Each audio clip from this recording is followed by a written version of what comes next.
وقال الله تبارك وتعالى قل لئن اجتمعت الإنس والجن على أن يأتوا بمثل هذا القرآن لا يأتون بمثله ولو كان بعضهم لبعض ظهيرا. وقال قل فأتوا بعشر سور مثله. وقال فأتوا بسورة من مثله أم كنتم شهداء إلى عزیز طلباء، اصل میں آپ کو مخاطب بناتا ہوں، علماء کرام کو میں صرف سبق کے طور پر سنانے کا ارادہ رکھتا ہوں. جو مہمان کرام آئے ہیں ان کو اپنا پیغام پہنچانے کی تمنا رکھتا ہوں. مختلف جگہوں سے میں نے قرآن کی آیتوں کی تلاوت کی ہے. اس میں ایک جگہ پر تو اللہ نے فرمایا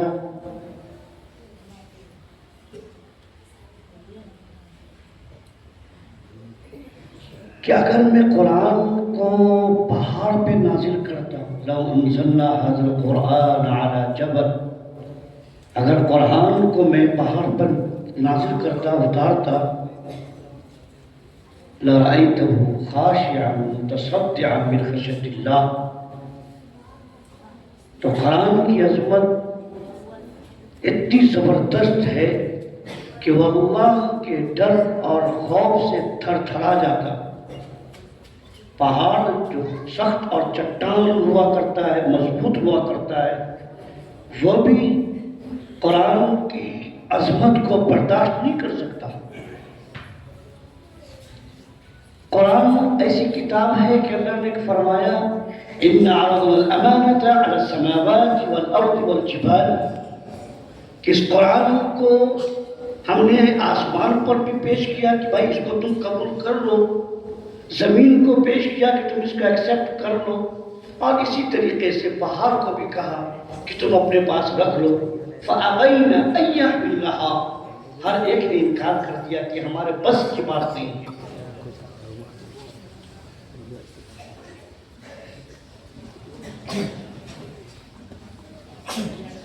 لیکن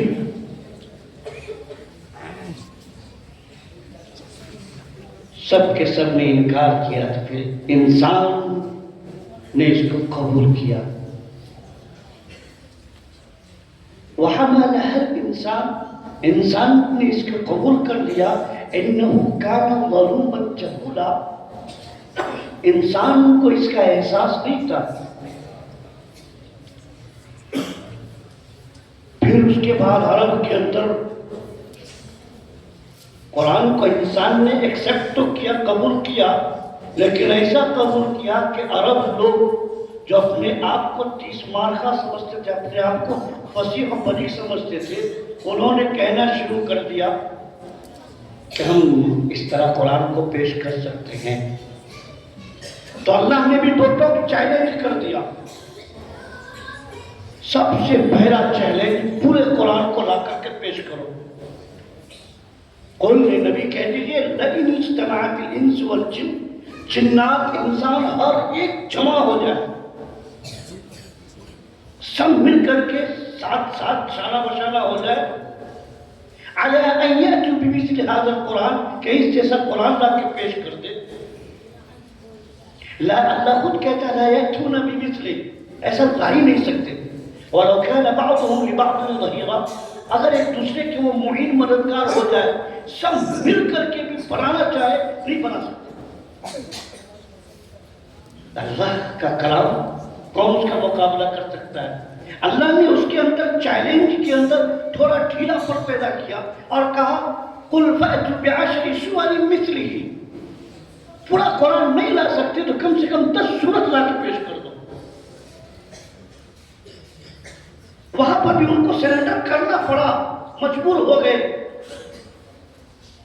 پھر اللہ نے اور چیلنج کے اندر ڈھلائی پیدا کی اور کہا وَإِن كُنتُمْ فِي رَيْبٍ مِّمَّا نَزَّلْنَا عَلَىٰ عَبْدِنَا، اگر تم کو ڈاؤٹ ہے جس قرآن کو ہم نے اپنے خاص بندے محمد صلی اللہ علیہ وسلم پر نازل کیا ہے یہ میری طرف سے ہے کہ نہیں ہے، اگر ڈاؤٹ ہے، شک ہے، تو فَأْتُوا بِسُورَةٍ مِّن مِّثْلِهِ، ایک ہی صورت لے کر کیا تو نہیں آ سکے۔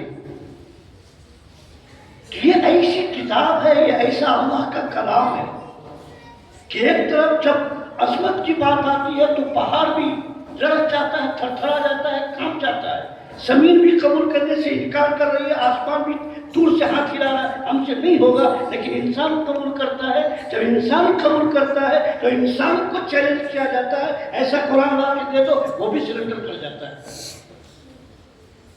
اس سے قرآن کی عظمت کا، اس کے عظیم الشان ہونے کا اندازہ لگتا ہے۔ اب یہ قرآن، اس کے بارے میں اللہ نے کہا یہ قرآن اتنا مضبوط ہے، ہم اس کی حفاظت کریں گے۔ اِنَّا نَحْنُ نَزَّلْنَا الذِّکْرَ، ہم نے قرآن کو نازل کیا ہے، اس کی حفاظت ہم کریں گے۔ عزیزان گرامی، مہمانان کرام، یہ دنیا دارالاسباب ہے، یہاں ہر ایک کو سبب اختیار کرنا پڑے گا۔ اللہ کے نبی براق سے سفر کر رہے ہیں، مسجد اقصی پہنچتے ہیں تو اس براق کو جو جنت سے سواری آئی تھی اس کو بھی کڑی میں باندھا، غار حرا میں اللہ کو یاد کرنے جا رہے ہیں، اسباب کے طور پر ناشتہ لے کر کے گئے۔ یہ دنیا دارالاسباب ہے، تو اللہ نے جب قرآن کے حفاظت کا وعدہ کیا ہے تو اللہ خود نہیں آئیں گے، اسباب کے طور پر ان جیسے چھوٹے چھوٹے معصوم بچوں کو ایکسپٹ کریں گے، ان کا سلیکٹ کریں گے، ان کو قبول کریں گے، ان کو منتخب کریں گے، ان کو چنیں گے۔ یہ جو ہمارے سامنے جو ایک ٹیم دکھائی دے رہی ہے، جو درماندہ ہے، پسماندہ ہے، گھر کے اعتبار سے بھی، رہن سہن کے اعتبار سے بھی، تو یہ خود آئے نہیں ہے، یا بائی چانس نہیں ہے، بائی چوائس ہے۔ اللہ تبارک و تعالیٰ نے ان کو منتخب کیا ہے۔ کیسے پتہ چلتا ہے کہ منتخب کیا ہے؟ اللہ تعالیٰ فرماتے ہیں مَن یُرِدِ اللَّهُ بِهِ خَیْرًا یُفَقِّهْهُ فِی الدِّینِ، کبھی ارشاد فرماتے ہیں خَیْرُکُم مَن تَعَلَّمَ الْقُرْآنَ وَعَلَّمَهُ، تم میں سے بہتر وہی ہے جو قرآن کو پڑھے اور پڑھائے، سیکھے اور سکھائے۔ میں تھوڑی دیر کے لیے آپ کو آخرت کے میدان کی طرف لے کر چلتا ہوں۔ اس سے پہلے رشید العلوم کے میدان کے اندر، رشید العلوم کے ہال کے اندر ہم اپنے آپ کو تصور کریں، ان باپ اور ان گارجین کے دلوں کو آپ ٹٹول کر کے دیکھیں جن کے بچے نے یہاں آج ایک دن میں پورا قرآن سنایا ہے، اس کا دل خوشی سے پھولے نہیں سما رہا ہوگا، اس کا دل کتنا چوڑا ہوگا۔ یاد رکھیں کل قیامت کا دن ہوگا، نفسا نفسی کا عالم ہوگا، اس وقت میں جب ان کے بچے کے ساتھ اللہ تبارک و تعالیٰ یہ اعلان کروائیں گے کہ تم اپنے رشتہ داروں میں سے 10 آدمیوں کو اٹھا کر کے جنت میں لے کر چلے جاؤ، تو بتلائیے انہیں کتنی خوشی ہوگی۔ اس سے اندازہ کوئی لگا سکتا ہے۔ اللہ کے رسول نے فرمایا کن عالما، تم عالم بن جاؤ، اور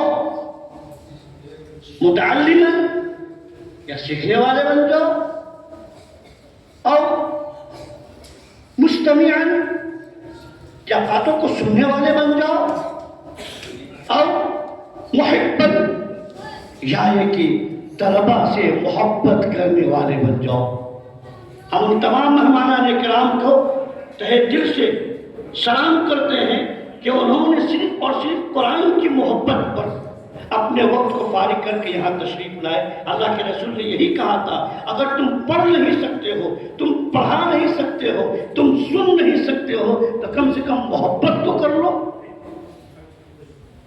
یہ چوتھی چیز تو اختیار کر لو، ان بچوں سے محبت تو کر لو۔ یہ محبت، یہ جب گھر میں بچہ پیدا ہوتا ہے خوشی ہوتی ہے کہ بچہ پیدا ہو گیا، چلو اب تو جہیز میں آئے گا، تو یہ بچہ جو حافظ ہوگا دنیا والے تو دھوکہ دے سکتے ہیں، اللہ کہتا ہے کہ میں اس بچے کو تو چھوڑو، ان کے ماں باپ کو ایک ایسا بہترین تاج اس کے سر پہ ڈالوں گا جو کہ سورج سے خوب بدرجہ بہتر ہو۔ ابھی مولانا محبوب صاحب نے میرے متعلق فرمایا،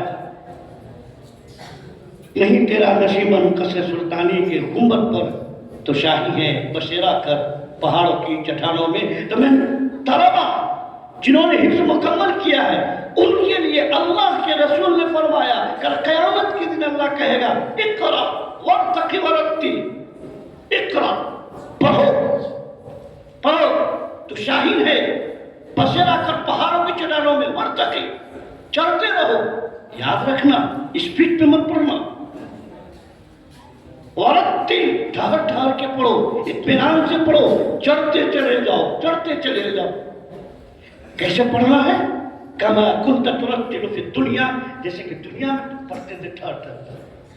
تو یہ مقام آپ کا ہے، یہ مقام ایسے نہیں ملا ہے۔ جو چیز جتنی قیمتی ہوتی ہے اس کی حفاظت میں اتنی اچھی طریقے سے کرنی پڑتی ہے۔